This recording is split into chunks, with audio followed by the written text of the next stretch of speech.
de la importancia de la actividad física y del ejercicio en sí, en el tratamiento de lo que es la diabetes. Y tú comentaste algo que me resonó mucho, que decías que realmente el tratamiento principal en la diabetes era el estilo de vida y que lo coadyuvante era lo que era la medicación. Y nos quedamos un poco ahí diciendo que era peor no hacer ejercicio que, que fumar y estábamos hablando de esas cosas. A ver, yo primero quisiera decir que esta clasificación de diabetes es un problema para mí muy complicado. No sé si la otra vez te dije que yo creo que la diabetes tipo 1 debería tener otro nombre, Sí, porque es una entidad totalmente distinta. Es como tener apendicitis y cáncer de mama, no tiene nada que ver.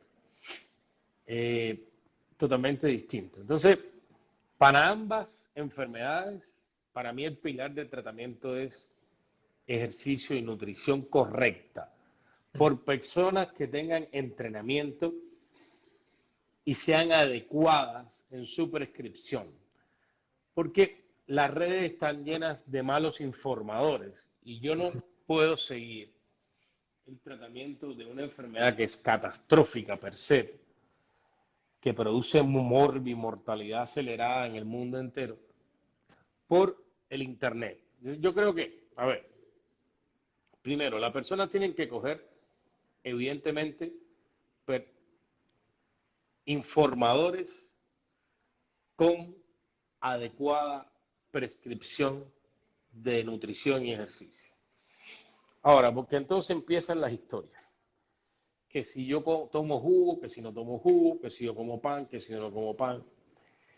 Yo creo que adecuar esto a cada país, tú tienes muchas personas de muchos países, pues cada país tiene su tipo de nutrición. Yo creo que no hay que cambiar el tipo de nutrición, sino adecuarla según cada país. Y la actividad física sí es para todos los países exactamente igual. Yo creo que la historia de no hacer actividad física, cualesquiera que sea, pero todos los días. Es decir, ya después del entrenamiento que le pueden hacer personas como tú, que tienen una educación superior en cultura física, ya eso es otra historia distinta. Pero por lo menos que todos los días tengan movimiento. Sobre todo para mí, contracción muscular, que para mí es decir, sobre todo fibras musculares tipo 2A y tipo 2B, que esas sean las que más. Yo pienso en diabético así. Ahora, la medicación, para mí es el ayudante, porque es que la mayoría de los pacientes que usan pseudo bien la medicación, perdón, no hacen la actividad física ni tienen una buena nutrición. Por consiguiente,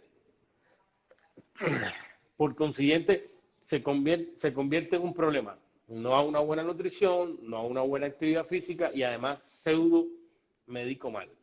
Los médicos, yo lo dije la otra vez y lo repito, no están correctamente entrenados ni en formular actividad física ni en formular nutrición. Si usted se entrena en eso, lo puede hacer. Si no, tiene que mandarlo a personas como tú o a nutricionistas que se dediquen a ver diabéticos, porque eso no sé si pasa en España, sí, pero en sí. Colombia pasa que al nutricionista, no es al nutricionista, sino a la persona que sepa de nutrición y diabetes, que es una rama para mí totalmente distinta. Por eso yo sigo diciendo que para mí el tratamiento médico es adyuvante. Que mucha gente me quiera matar y me quiera decir cosas, me parece. Los diabéticos que están bien controlados es porque se cuidan en su alimentación y hacen actividad física. Claro, o por lo menos de momento, ¿no? Porque yo siempre lo digo, muchas veces al principio siempre pasa, la gente se asusta mucho porque dice, hay que ver que yo vengo haciendo lo que hacía siempre y ya no me funciona la medicina. Y yo, no, claro, es que la medicina te estaba dando una pequeña ayuda, pero como tú no cambiaste ese patrón ni de dieta ni de ejercicio, llega un momento que la medicación no es suficiente y tienes que subir dosis, ¿no? No es que de repente ya no todo esté mal y tu diabetes haya cambiado, sino que es un daño que se va acumulando, acumulando y que hay que resolver. Te quería decir, es algo que has dicho que en España pasa también. Y a mí, por ejemplo, a nivel de empresa me pasa también.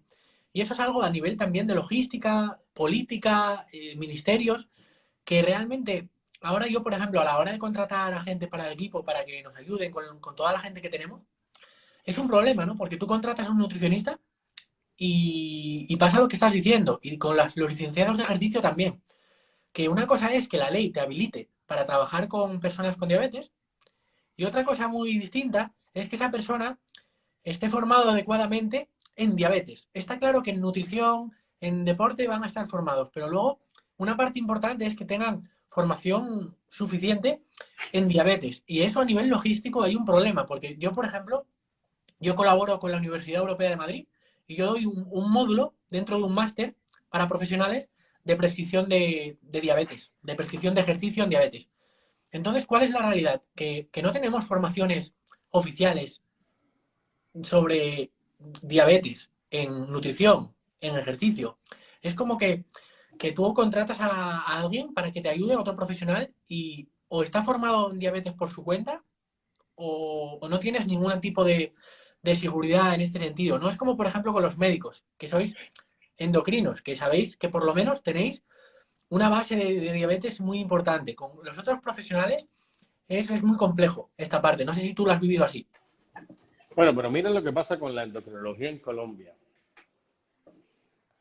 Del 100% de los diabéticos, los endocrinos acaso lo ven el 5%. Entonces, ese 95% de los diabéticos, ¿dónde está? En los médicos de atención primaria, en los médicos familiares, en medicina interna, o no están. Entonces, yo creo que el entrenamiento tiene que ir hacia ahí, no hacia los endocrinos. Nosotros somos los que menos diabéticos vemos. Yo soy profesor de posgrado de la universidad y formo internistas y ginecólogos. Entonces, ellos, cada vez que llegan a mi consulta, llegan buscando diabetes, diabetes, diabetes. Pero no es lo que más ve un endocrino. Yo te puedo decir que en orden, uno ve más enfermedad tiroidea hipohiperfuncionante, enfermedad tiroidea tumoral, osteoporosis, que es una cosa gigantesca, lo de la osteoporosis en hombres y mujeres, a cualquier edad ya, esto es un desastre óseo mundial, y después viene diabetes.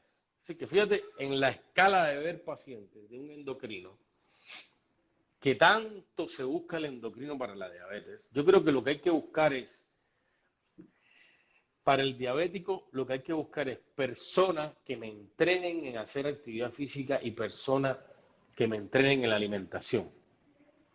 Y yo soy un poquito cansón en eso, ¿por qué? Porque no hay ningún medicamento que solo funcione en los 11 mecanismos de la fisiopatología de la diabetes. No existe. Lo más cerca son los análogos LP1. El resto de los medicamentos es de combinación. Hace muchísimo rato que se está pensando que un diabético tipo 2 debería comenzar con 3 o 4 medicamentos. Yo estoy de acuerdo, porque es que cada medicamento actúa en uno de los mecanismos, no en todo. Por ejemplo, si yo uso los inhibidores SGLT2 que están de moda ahora, lo único Sí. que yo hago es arrastrar glucosa que vaya para la orina. Punto. Yo no actúo en la secreción del páncreas. Ahora que por carambola pasen cosas como esas no significa que sea el mecanismo de acción. Pasa con la metformina, que tantas virtudes le dan y yo que tantas virtudes no le veo, que tienen que ver con la resistencia a la insulina. Yo dudo mucho del papel de la insulina, es mi percepción. Para mí es secreción hepática de glucosa. Y Claro. ahora en los brasileños que han demostrado que tienen que ver con la absorción de glucosa en el tubo digestivo, en Campiña, una universidad que está cerca de San Pablo, hicieron un estudio muy interesante. Lo hicieron in vitro en animales, in vitro en seres humanos y ya lo tienen in vivo. Entonces demostraron lo que tiene que ver con la absorción de glucosa. Pero cuando yo digo un diabético tipo 2 de 60 años se controla con 1.700 miligramos de metformina, yo digo, ¿qué será si se la quito? Si tiene una glicada de 6,1, por ejemplo, ¿qué será si se la quito y solo hace nutrición? Nutrición y ejercicio. ¿Por qué? Porque ese estar estático en el tratamiento tampoco ha servido para nada. Por eso, la base, nutrición y ejercicio. Y los medicamentos van y vienen, pero los medicamentos son mucho de moda y son mucho inducidos por la industria farmacéutica. Entonces salen estudios a favor, estudios en contra, estudios que te ponen a dudar. Por eso, lo único que no te pone a dudar es la evidencia que cada día es mayor sobre cómo comer, sobre cómo hacer actividad física. Y mi pregunta ahora te la tiro a ti. Es decir, si yo tengo un diabético tipo 2 con 60, no, te voy a hacer una pregunta general. ¿Quiénes, como seres humanos, tienen contraindicado el ejercicio? Claro, realmente esa pregunta es en absoluto nadie, ¿no? En absoluto nadie. Luego habrá algunos ejercicios concretos en algunas circunstancias que no puedas hacer, ¿vale? Pero realmente es lo que yo Perdón, siempre... ¿será Sí, que tú puedes repetir eso un poquito más alto? sí. Me refiero que en general nadie tiene contraindicado el ejercicio nunca, ¿no? Pero lo que sucede es que mucha gente incluye muchos nocebos en los pacientes porque hay igual algún tipo de ejercicio en alguna intensidad que en algunas circunstancias algunas personas no pueden hacer. Pero eso no significa que no puedan hacer ejercicio, siempre se puede adaptar. Y esto es algo que yo lucho mucho, que mucha gente erróneamente ellos mismos se creen porque se le han metido en la cabeza de no, es que yo no puedo hacer ejercicio. A mí me ha llegado a decir la gente, Aline, no, es que yo ya no puedo hacer ejercicio porque ya tengo 55 años. Y yo, madre mía, ¿a dónde vamos a llegar? ¿A dónde vamos a llegar ya? Y hay gente que se cree que igual porque tiene fisuras en las vértebras, pues no puede hacer ejercicio, que se cree que porque tiene osteoporosis no puede hacer ejercicio, que se cree que porque tiene una neuropatía como un caballo, con un dolor neuropático que no puede ni caminar, que no puede hacer ejercicio, cuando realmente, se lo decía Javier Butragueño el otro día, yo, nosotros tenemos gente que no puede caminar absolutamente de la neuropatía que tienen, pero que se le puedes adaptar cosas de fuerza, porque no pueden tener ese impacto tan repetido por lo que sea en estas circunstancias. Entonces, que el ejercicio no es que todo el mundo lo pueda hacer, es que es como una necesidad biológica que tenemos que adaptar siempre a las personas.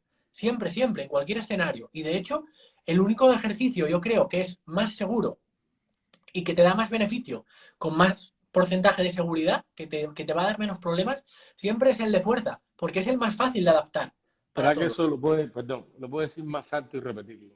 Sí, que Porque aquí la gente tiene la idea del aeróbico, yo estoy mamado con el aeróbico. Entonces, como el aeróbico significa, por ejemplo, en Colombia, perdona que te interrumpa, yo cuando te interrumpo es porque hay algo que quiero que sea más sí, énfasis.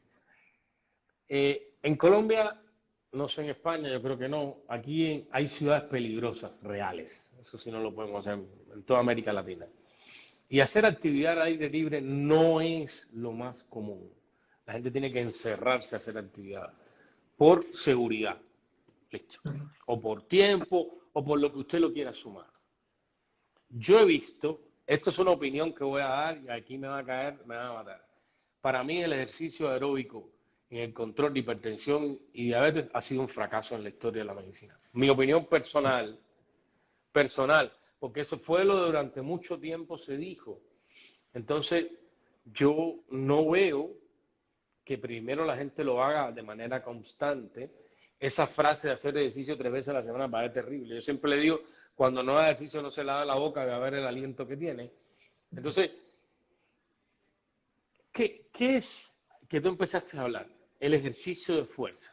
Y yo quiero que verdaderamente para personas que no son fisiculturistas, porque la gente confunde el ejercicio de fuerza con el fisiculturismo, que están bien lo que hagan fisiculturismo, me parece perfecto. Ojalá todos los diabéticos fueran fisiculturistas, me sí. parece perfecto. Pero bueno, en el ejercicio de fuerza, ¿cómo tú propones como un esquema de pensamiento para los diabéticos?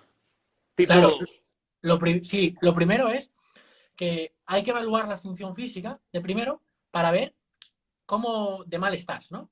Hay gente que realmente tiene un nivel de fuerza muy bajo, pero para mí lo que más me funciona en la práctica, otra cosa es lo que luego nos dice la teoría, pero en la práctica lo que más funciona es, sobre todo en personas desacondicionadas, que lleven sin hacer ejercicio 10, 15 años al menos, lo que más me funciona es hacer ejercicios como un circuito multiarticular de fuerza, donde si tienes poco tiempo, que predominen el tren inferior, las piernas, sobre todo extensión de rodilla, En hombre y y mujer, sí, distintamente. sí, en hombres y mujeres, y si no tienes mucho tiempo, por lo menos, eso, en tren inferior y tracciones, ¿vale? Pero ahí estás dando un mensaje que no me gusta. Vale, ¿Cómo que no tengo tiempo para hacer ejercicio? vale, Pero si pues yo no mira, tengo tiempo para hacer ejercicio, no tengo tiempo para cuidarme de la sí, diabetes, y va a haber un momento que voy a estar ciego, amputado. Es decir, es que sí, esa parte de no tengo tiempo, yo te voy a hablar de una cosa, yo tengo 56 años. Durante la pandemia me pasó de todo. Me dio hasta el mal olor de pie, digo yo. Aquí en Colombia se dice, le dio hasta la pecueca. Y yo decidí cambiar mi vida en relación a la actividad física. Yo empiezo a trabajar a las 7 de la mañana y termino a las 6. Cuando termino, de lunes a viernes y sábado de 7 a 12. Cuando termino, todos los días voy a hacer ejercicio de fuerza. Mi pregunta ¿es porque el gimnasio es costoso? ¿Es porque yo no quiero? ¿Cuál es la motivación que tú le das a los pacientes diabéticos tipo 2 para que usen claro, eso como su terapéutica? claro. No, o sea, yo eso lo tengo muy fácil. Lo primero que te quería decir era que lo que más me funciona al principio es 15 minutos de ejercicio diarios, de fuerza, donde sean 4 o 5 ejercicios y ir progresando en el tiempo, ir sacando cuantas veces más repeticiones. Al principio tiene que ser diario, porque necesitas ese estímulo. Además, se ha visto en algún estudio que si tú fatigas el mismo músculo durante la misma sesión, pues es más probable que te pueda, que se haga menos efecto, ¿no? Es mejor entrenar todo el cuerpo en la sesión al principio y eso, 15 minutos, contracción muscular en todos lados. 15 minutos los saca todo el mundo. Entonces, yo lo veo muy fácil porque yo le digo a la gente, mire, usted tiene la hemoglobina glicosilada en 7, ¿no? Y la gente me dice, ¿cuál es tu método? Y yo, pues mira, mi método es que vas a entrenar de forma adecuada en base a lo que tú necesitas, vas a aprender a comer y vas a tener apoyo de más personas que están pasando por lo mismo que tú. Sí, Es, sin medicación. no, bueno, no, con medicación. O sea, el método es, la gente sigue con la medicación y empieza a hacer todo esto. Entonces, lo que suele suceder es que el médico le va a reducir la medicación. Entonces, el abordaje es este. Empiezan a entrenar y empiezan a hacer el ejercicio y yo lo tengo muy sencillo porque yo le digo, ¿tú quieres esto? O sea, ¿tú quieres bajar tu glicada de 7 y pico a 6 o por debajo de 6? Pues lo que tienes que hacer es esto, 15 minutos de ejercicio al día, todos los días. Tienes que aprender, ser proactivo y empezar a hacer algunos cambios en la dieta, sobre todo aquellas cosas que vengan de ultraprocesados o cosas que sabemos que no son adecuadas. Y cambiando el desayuno principalmente y metiendo los ejercicios de diario, esa es la cosa y la gente lo tiene claro porque quieren un resultado. Quieren bajar la glucosa a niveles normales con tipo 2 y quieren reducir la medicación. Entonces, eso Si siempre viene. está, por ejemplo, si llega con 7, que lo pusiste bueno, llega con metformina y la hemoglobina glicosilada está en 6, ¿tú le quitas la metformina? No. Yo sí. O sea, si tú bajas 6 ya le quitas, ¿no? No, es que si se controla con dieta de Sí, ejercicio y forma parte de su vida, 3, 6 meses, un año, ¿por qué toma metformina? claro. Sí, sí, Si él se volvió diabético, no porque no tomara metformina, sí o no, él se volvió diabético porque tiene una genética, porque tiene una claro, mamá, porque aumentó de peso, y si usted reguló eso, ¿por qué no quitarla?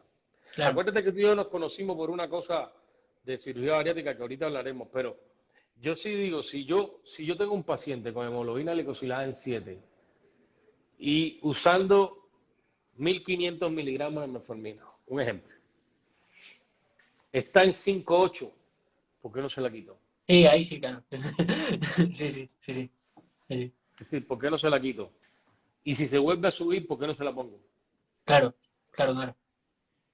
Es decir, si tú lograste 1,2, es decir, hay muy pocos medicamentos, a no ser las insulinas y algún análogo de GLP-1 que logra una glicada por debajo de 1. Si yo logro con ejercicio bajar 1,2 y con la alimentación, como tú lo estás diciendo, eso es lógico. Por ejemplo, yo te voy a decir los 4 venenos de Colombia, a mí personalmente. Los jugos. Uf. Recordad que los jugos fue un invento de ustedes cuando llegaron acá, porque no pueden hacer vinos. Y tenían que tomar algo. Como aquí no hay vino en Colombia, Argentina, Chile, otra vaina. Pero jugos, la hiperglicemia es terrible. Segundo, las sopas. las cremas y los alimentos con azúcar. Cuando uno logra quitar ese cuarteto en Colombia, Claro, claro. hay una cosa que, por ejemplo, que me hace subir, que está muy de moda comer ahora, no sé, en España, imagino también, en el mundo entero, que es el sushi.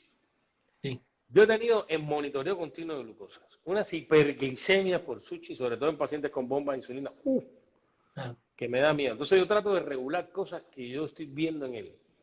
Uno sabe que hay fruta que tiene un índice y una carga mayor, yo trato que tenga un índice por debajo de 70 la mayoría de las frutas, pero yo prefiero un tipo que use un índice glicémico en 80 de una fruta X, no vamos a poner, no vamos a estigmatizar alguna, que tenga un índice glicémico en 80, pero que tenga una glicada en 6, si me formina, a mí qué me importa si tiene un índice glicémico en...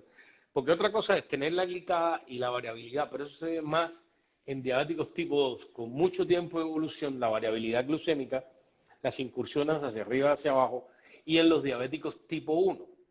Pero en la mayoría de los diabéticos, que son los que vemos, que son los gorditos, los hipertensos, que tienen más de 50 años, los de todos los días, la barriguita, el fuma-fuma, la copita, toda la vaina esa. Es decir, la mayoría se regulan con uno o dos medicamentos y con actividad física y ejercicio. ¿Te pasa lo mismo? Sí, sí, pero de hecho, cuando se empieza a implementar bien, sobre todo la fuerza, ¿vale? Cuando tú haces la programación, nosotros lo que vemos es lo siguiente, que mucha gente está con glicadas por debajo de 5,7 sin nada de medicación y que se mantiene con el paso de los años, que no es lo que dice mucha gente que dice, no, claro, es que fue que ha hecho algo muy extremo y luego ya pues vuelve. ¿Qué va? Porque tú consigues adaptaciones con cosas sencillas que estamos hablando, que es entrenar 15-20 minutos al día, media hora al día. Eso lo puedes mantener en el tiempo sin hacer locuras en la medicación. Pero donde está aquí el kit de la diferencia, que es un poco lo que vamos a hablar luego, seguro, que es que una cosa es que tú dejes de hacer el bruto con la alimentación, dejes de tomar jugos y te baje la glucosa.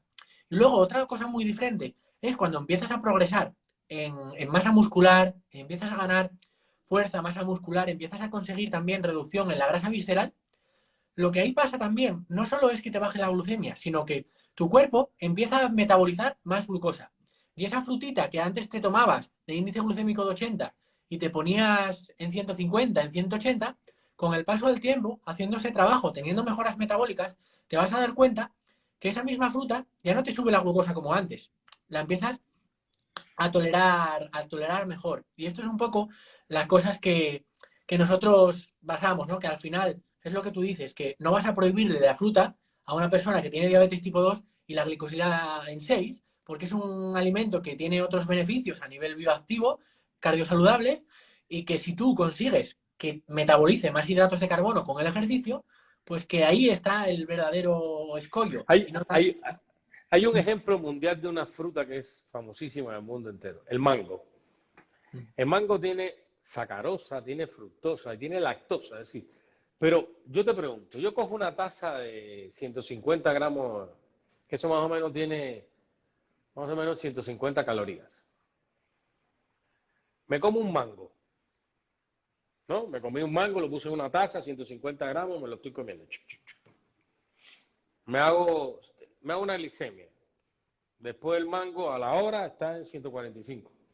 A las 2 horas está en 136. Ok. Pero hay otra persona que se come el mismo mango y a la hora está en 150 y a las 2 horas está en 170. Mi pregunta es, ¿el mango es malo o no? Tiene otras características. Tiene seca, tiene Claro, fibra. Bueno, pero yo estoy seguro, a no ser una cosa particular de cada paciente, que ese paciente que hace más hiperglicemia tiene insulina basal más alta y es más gordito y tiene más grasa intravisceral. claro. La pregunta es, después de los 15 minutos, ¿cómo tú vas aumentando? Porque yo soy de 60 a 90 a los pacientes. Entonces, como yo soy exagerado, yo veo que tú eres más progresivo porque además es tu profesión. Siempre recordar que los médicos sabemos esto, lo mismo que como náutica, nada. Entonces, es importante es, si ya tú hiciste 15 minutos, ¿cuáles son los pasos a seguir en el tiempo? Claro. Lo primero es progresar en intensidad, ¿vale? La gente me dice, Enol, cuánto tiempo de ejercicio tengo que hacer? Me da igual el tiempo. La pregunta es, ¿qué tú puedes hacer? cuando yo te mando a hacer flexiones en la pared, ¿cuántas puedes hacer? Cuando yo te mando a hacer sentadillas en una silla, ¿cuántas puedes hacer? Y ahora, cuando tú tienes ese valor, yo siempre digo que si tú puedes hacer más de 20 repeticiones en un ejercicio, quiere decir que ese ejercicio no te sirve, que tienes que aumentar la intensidad. Entonces, el primer punto es, hago esos mismos 15 minutos, pero en lugar de hacer una sentadilla sola, cojo una garrafa de 5 litros con 5 kilos y aumento la intensidad. Entonces, una vez que ya aumento la intensidad, ya puedo aumentar el volumen. Pero ese es el primer punto. Yo lo que veo en casi todas las personas, Aline, es que el ejercicio está muy infradosificado, ¿vale? Y la infradosificación siempre viene de la intensidad. Si veo mucha gente que va al gimnasio, que esto es algo absurdo, que va en contra de mi profesión, pero que lo vivo cada día, que es la gente que tenemos en el programa, que entrena en casa, consigue mejores resultados que aquellos que van al gimnasio. Dices tú, ¿cómo puede ser? No estás mal, eso lo demostró la pandemia. Si la pandemia hizo que Claro, la gente, que la gente, ¿cómo decir? Que la gente usara su espacio en tiempo que le sobraba, su espacio en tiempo y lo usara, no, es que aquí estoy en medio de la consulta, están abriendo, que no me interrumpa, y lo usara verdaderamente para hacer actividad física. Y yo creo que eso lo descubrieron ustedes en la pandemia. sí, Y sí. yo creo que sí, porque la gente, primero, está más tranquilo, no está estresado, no está comparándose en el gimnasio. Yo, por ejemplo, hago actividad física de la máquina que está, porque está yendo tantas personas al gimnasio ahora, la explosión que en España tuvo que haber pasado. La gente del encierro pasó a la libertad. Entonces, uno hace la máquina que le toca, a veces hace mal el ejercicio, pero Claro. yo creo que eso, y me gustaría hablar del ejercicio en casa, qué bueno que lo tocaste. ¿Qué Sí, sí. tipo de ejercicio en casa, o calistenia, o fuerza, o cuerdas, cuál tú crees que sea el mejor, o la combinación de todo? Para mí, al principio, que es lo que nosotros hacemos en el Club Stop Diabetes, que es como una plataforma online que tenemos donde ayudamos a la gente a mejorar, lo que hacemos siempre es, ¿qué es lo que funciona para todos? Es hacer un estilo de calistenia, pero añadiendo cargas. Porque hay muchas veces, nosotros trabajamos con personas de más de 40 y 50 años, ¿no? Entonces, ¿qué pasa? Que progresar en calistenia, según qué edad, es más complicado porque hay ejercicios que son difíciles, ¿no? O sea, que tienen más dificultad. Entonces, a mí me gusta progresar, meter carga de forma sencilla, por ejemplo, con garrafas de agua, con pesos de material casero que haya en las casas.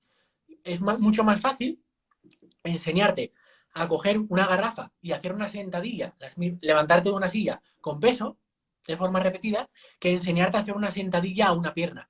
Es mucho más sencillo. Entonces, a mí me gusta, primero, que empezamos a hacer los ejercicios y cuando vas cogiendo tono ya, cuando lo llevas haciendo unos cuantos días, empezamos a meter peso para que no puedas hacer más de 20 repeticiones. Y una vez que empiezas a aumentar más pesos, cuando ya no puedes aumentar más peso, entonces ya aumentamos la dificultad de los ejercicios. Como por ejemplo en este sentido.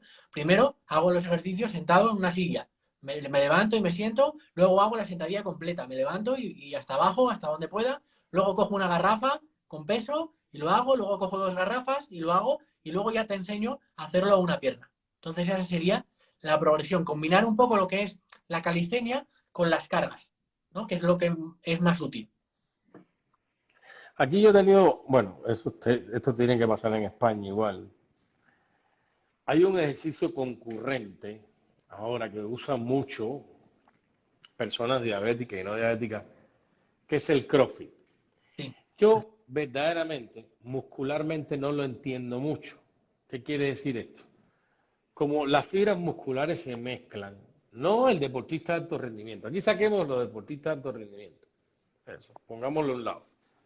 Ojalá todos fueran bonitos, ¿verdad? Después de fisiculturistas, todos fueran campeones mundiales de CrossFit. Estaríamos muchísimo, tú con más trabajo y yo con menos trabajo. Eso sí te tendría que decir. Sí. Pero, sí, pero la historia fundamental es, ¿qué crees tú del CrossFit y la diabetes? Claro. Aquí es el CrossFit, lo que me gusta es que la gente se mueve, sobre todo eso es lo primero. Y luego una cosa que tiene muy buena el CrossFit, que no lo ha conseguido casi ninguna otra disciplina, Aline, es el, la adherencia que crea por la comunidad, por el grupo, de la piña que hacen, eso es La increíble. motivación, sí. Y sí, eso es increíble. Tiene mucha adherencia al CrossFit en comparación con otras disciplinas. Y luego otra cosa que me gusta también es que nos da alta intensidad. Eso es muy bueno, porque es lo que romper el umbral de la alta intensidad y empezar a que la gente haga las cosas más intensas es muy positivo. Es muy positivo a nivel de reclutamiento de más fibras musculares y a todos los niveles, porque hay beneficios en la salud que te da la alta intensidad que con la baja intensidad no se consigue. Entonces, eso es lo que, en general, lo que más me gusta. Y luego, sobre todo, me parece interesante combinar estilos de ejercicio como el CrossFit o circuitos donde combinas el que es concurrente, que combinas el aeróbico con la fuerza, sobre todo al principio, ¿vale? ¿Por qué al principio? Cuando la gente está muy desacondicionada. Porque como la gente necesita mejorar de forma urgente su consumo máximo de oxígeno y su fuerza muscular. Y entonces al principio te sirve para hacer las dos. Pero una vez que avanzas, a mí me gusta, si tú entiendes el ejercicio, como yo lo entiendo, como parte del tratamiento que buscas tener un efecto farmacológico real, de forma prescrita, es mucho más útil pautar el ejercicio cardiovascular por un lado y el de fuerza por otro, para saber un poco la dosis exacta, cuadrar la dosis mejor. Entonces eso es Pero un poco... el No, mismo no. día o hacerlo alterno. Un día hago una cosa, otra. Lo ideal es hacerlo en otros días, en diferentes días, pero si no puedes hacerlo en diferentes días, por lo menos en sesiones separadas. ¿De qué distancia de hora? ¿8 horas, Por, 12 horas? sí, por lo menos mínimo 4 o 5 horas. Pero a ver, A mí, que ajá. si tú, que esto es como todo, que prefiero que lo hagas junto que no lo hagas, ¿no? ¿Entiendes? Ah, no, no, no, no. Lo que pasa es que hay muchas personas que arrastran del siglo pasado el ejercicio aeróbico. Por ejemplo, yo siempre le digo a las mujeres cuando quieren hacer recomposición corporal, porque esa es la palabra actual, no es bajar de Sí, peso, sí, sino sí. hacer recomposición corporal. Yo le digo, usted vaya a un gimnasio, mire las mujeres que hacen aeróbico y mire las que hacen anaeróbico. Y usted me dice qué cuerpo le gusta más. Claro. Entonces, como al mes viene, me dicen, doctor, el culo de las pacientes con ejercicio anaeróbico está más grande que el aeróbico. Le dije, ahí está la historia. Claro, claro, claro. Es decir, porque bueno, tú sabes que las mujeres son mejores haciendo tronco inferior que tronco superior. Aunque Mm. ya eso ha cambiado mucho. Yo veo mujeres que, bueno, tú la tienes que ver muchísimo más, que son unas atletas perfectas. Pero, es decir, hay unos amateurs que dan miedo como hacen ejercicio. A mí con el CrossFit, volviendo al CrossFit, me ha pasado una cosa, que yo pasé del miedo a la realidad. En la actualidad tengo 8 embarazadas diabéticas haciendo CrossFit en diferentes trimestres. Y he aprendido muchísimas cosas como esto. Y los perinatólogos me irán a matar con esto que voy a decir. Pero hay como 3 pacientes que le he quitado la medicación. Claro, Es decir, con alimentación, es que la mujer es disciplinada, pero cuando se embaraza es más disciplinada todavía. claro, Y imagínate. si es disciplinada en la alimentación y el ejercicio, y en el segundo trimestre los crecimientos en la ecografía son normales, y yo tengo glucemias normales y glicadas normales haciendo actividad física, ¿por qué le tengo que poner medicamentos? Y eso que el embarazo ya es otra historia, ¿no? Pero quería ponértelo porque el CrossFit me está enseñando a las embarazadas muchas cosas. Y si las mujeres con embarazo son capaces de hacer CrossFit, una cosa, el CrossFit más o menos, porque aquí hay gente que son experta en Colombia en CrossFit, pero me gustaría tu opinión, ¿cuántas veces a la semana se debe hacer? Pues normalmente lo que es que, claro, también depende cómo lo hagas, ¿sabes? Es que depende mucho, pero 3 veces a la semana, tres, No, cuatro aquí veces lo a la hacen semana, 5, aquí lo sí, hacen 5, que lo hacen porque el 5. box está abierto de lunes a viernes.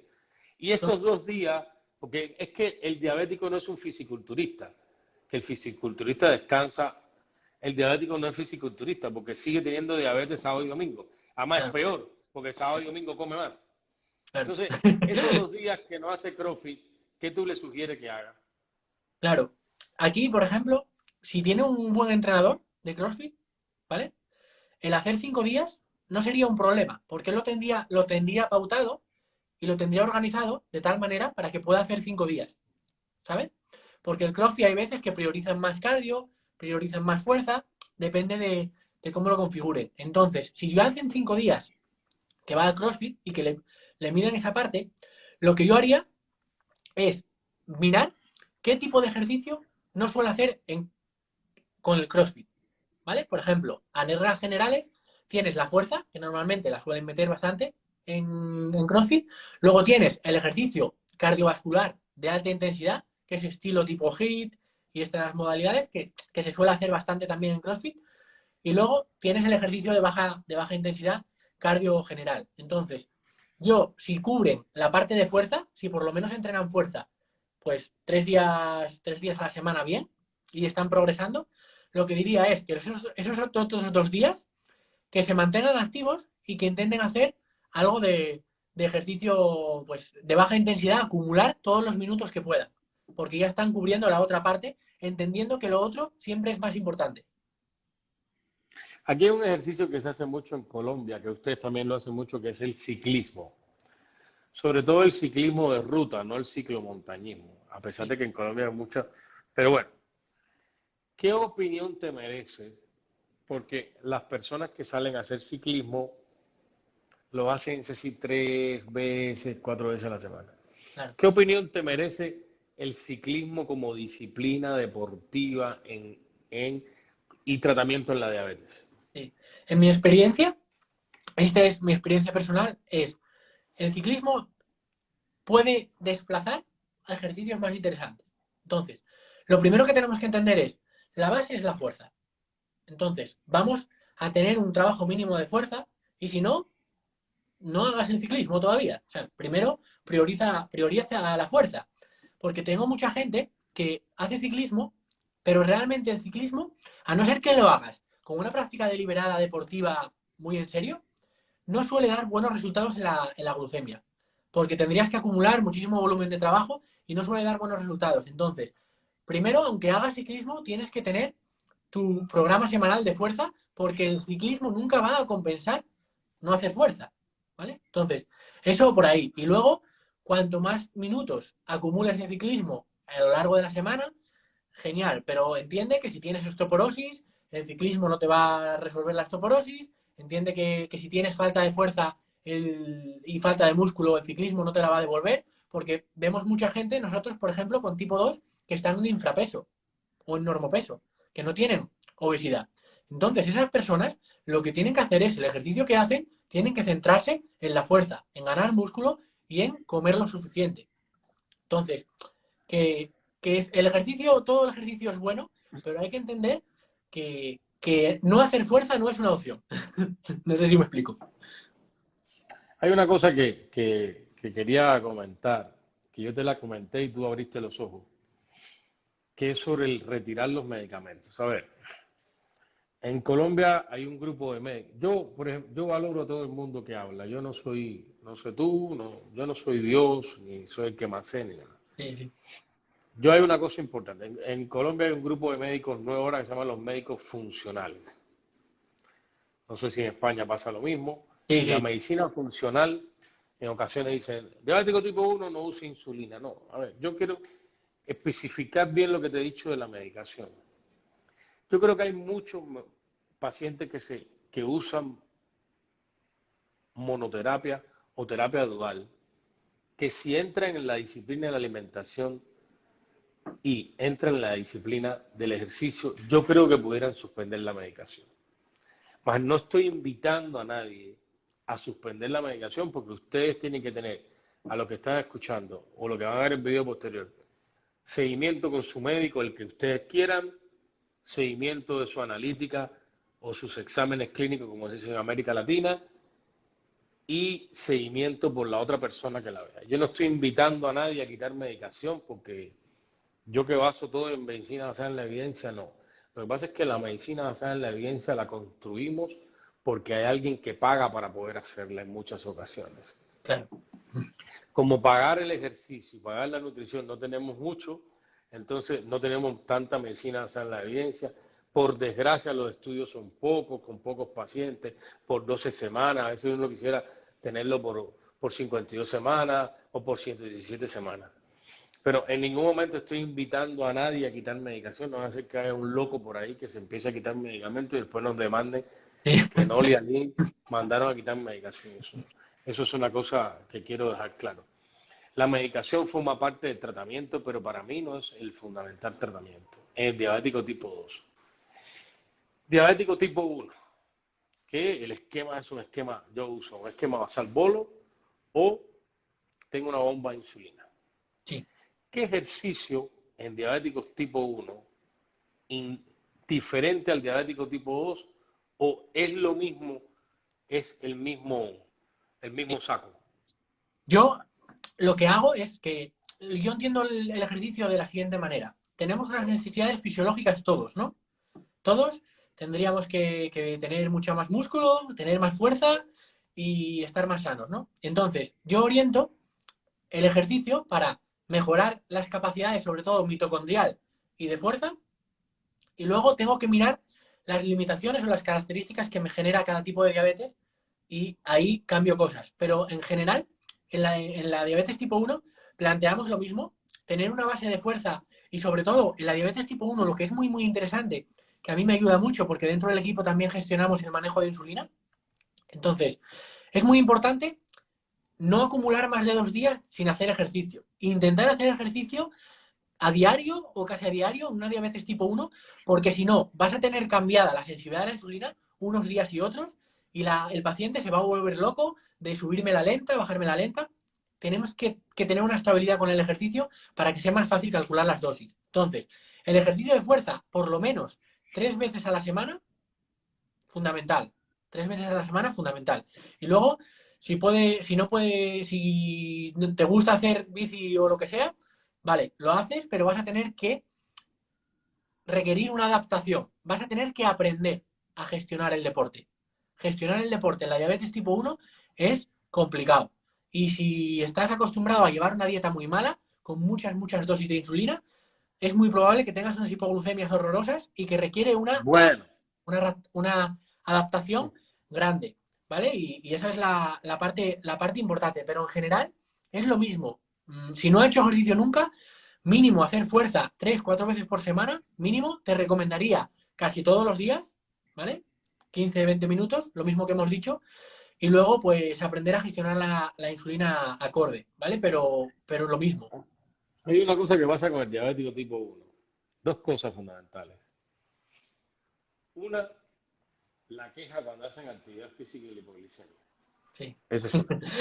Sí, sí. Otro, que no hacen actividad física. Mm.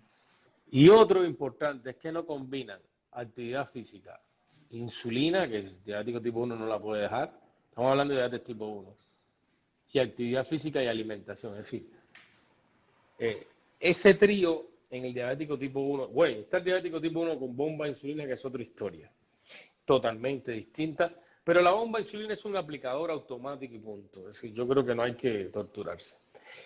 Esto que voy a decir es un poquito complicado, pero yo creo que un diabético tipo 1 cuando no hace hipoglicemia debe estar muy mal.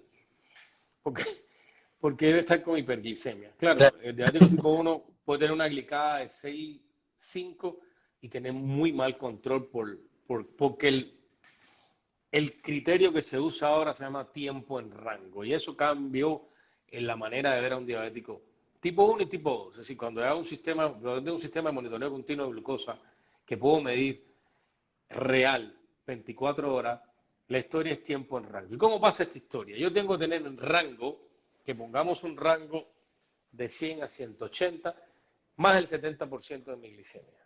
Por encima por debajo de 70, menos del 4%. Y ya me queda el que está por encima, que es más o menos un 16%, que está por encima de 180, por encima de 250. Eso es un concepto distinto. Yo siempre le digo al diabético, no se quite el sistema de monitoreo continuo de glucosa cuando está haciendo ejercicio, porque es que el ejercicio le va a enseñar la respuesta de su glicemia y tomársela con mucho más frecuencia. Claro. Porque ahí sí la hemoglobina glicosilada en los diabéticos tipo 1 cada día es más complicado su uso. Enol, yo creo que necesitamos una tercera parte. Sí, Y está de acuerdo, porque hay un tema que yo no quiero escapar, que fue por el cual nos conocimos, claro. que es la cirugía bariátrica y la diabetes. Entonces, si a ti no te es problema y puedes conectarte a la misma hora del próximo martes, ¿Por qué? Porque es que la diabetes y la cirugía bariátrica es una historia totalmente distinta. Yo creo que me tardaré de quedar en este consultorio, que parece que no es tan bonito, pero por lo menos nos conectamos sin problema. No sé si quieras agregar algo más, si quieres alguna otra opinión. Bueno, antes que nada, decirme todo si queréis tercera parte. Ponedlo aquí en el chat, escribir abajo si queréis tercera parte. Pero Y sería sobre todo para hablar de sí, cirugía bariátrica sí, y esa, diabetes. esa parte es importante. Nada, todo lo que has dicho yo estoy de acuerdo en todo. Es más, yo matizo que ahora mismo cuando nos ponemos a trabajar con la gente, Aline, ya como tenemos tanta base de datos de pacientes, realmente yo lo digo claro, o sea, más del 90% de las personas con diabetes tipo 2 pueden dejar la medicación si cumplen los inputs, ¿no? La pregunta no es si lo pueden hacer o no, la pregunta es si estás dispuesto a hacer los cambios que hacen falta y cuánto tiempo vamos a tardar, porque nosotros tenemos casos de personas que requieren, que tienen mucho daño, de más años, y pues están trabajando con nosotros más de un año y todavía siguen con medicación. Hay personas que 3 meses, hay personas que llevan más de 2 años con nosotros. Entonces, lo que sí nos ha dado también la literatura científica, que aunque esté sesgada por la industria farmacéutica, lo que sí sabemos es que cuanto más tiempo de evolución de diabetes, más daño metabólico hay y más difícil es pues, conseguir esas mejoras y poder eliminar medicación, ¿no? Eso está bastante claro. Y luego, pues con el tema de la cirugía bariátrica y de esa parte, lo hablaremos la próxima vez, que todo el mundo está súper dispuesto, todo el mundo te quiere aquí de nuevo, Aline. Y sobre todo porque hay una gran diferencia que hay en que lo hablaremos la semana que viene, seguramente, que es, una cosa es conseguir mejorar y dejar la medicación ganando fuerza y aumentando tu capacidad de oxidar glucosa, y otra cosa es exclusivamente con la pérdida de peso, que es diferente. Y por eso yo siempre digo que alguien que quiera dejar los medicamentos, que quiera hacer dieta, pero que no quiera hacer deporte, que no cuente conmigo porque no confío en ese proceso y más con las tendencias que hay de reganancias de peso, que bueno, que es una locura. No, hay datos que se pueden, pero te voy a dejar este último dato. El 95% de los diabéticos que se operan tienen reganancia de peso. Claro. Ahora, sabrá uno que esa reganancia de peso es suficientemente patológica. Esa es la otra historia. Bueno, Nol, no sé si te has sentido bien, mal o no. Espero que para tu audiencia, que es la más importante de todas, le haya interesado. Claro, Entonces, me escribes cualquier cosa si lo haríamos el próximo martes. ¿Listo? claro, pues ya estamos en contacto, Aline. Pues gracias de corazón Es por un tu tiempo gusto. No, gracias a ti. y, Muy amable. y seguimos aquí, siempre aquí muy a gusto. Ok, Muchas gracias por todo. ok.